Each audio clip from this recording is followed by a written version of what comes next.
Ɗan Ƙwaƙur TV. Ɗan Ƙwaƙur ya jikin naka? Na ji an ce ka samu sauƙi. To Allah ya ƙaro sauƙi ɗan Ƙwaƙur.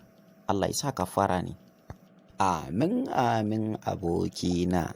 Ka san an ce rahin lafiya silar arziki. Wallahi nake gaya ma shekaran jiya kwana ne ina dariya. To da Allah ya ƙaro sauƙi jiya kuma sai na kwana ina ihu. So kaga ai sauƙi ya samu. Tashi hankali. Kuma hakan suka yadda suka sako ka daga gidan mahaukatan? To wannan ai ba kai ne ka haukace ba, ai likitocin ne suka haukace. Wanda i kwana ina ihu, ai ba wata hankali a cikinsa. Ɗan Ƙwaƙur TV. Kai ɗan Ƙwaƙur, me ya faru ka kira ni cikin wannan dokar daji haka? Wallahi kawo matsala aka samu.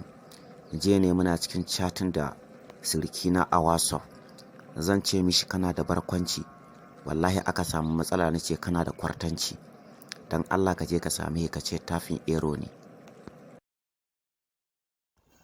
Ɗan Ƙwaƙur TV.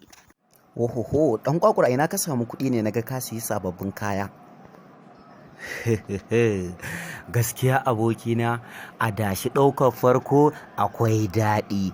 Kaga na sa naira 1000 an bani 100. To ni dai na fita fit, na daina adashin su kuma Allah ya fitar da su, Allah ya sa su gama lafiya. Ni dai na fita da rabona. Haba dai ɗan Ƙwaƙur, amma dai wasa kake. Ta ya za a yi ka sa naira 1000 a cikin adashi kuma dan kana ɗaukar farko an baka naira 100 ka ce ba za ka ƙara sawa ba? Kai ma ka san ai hakan ba zai yiwu ba. Ka san Allah babu shegen da ya isa in ƙara bashi kuɗina. Kuma wallahi na fita da rabona.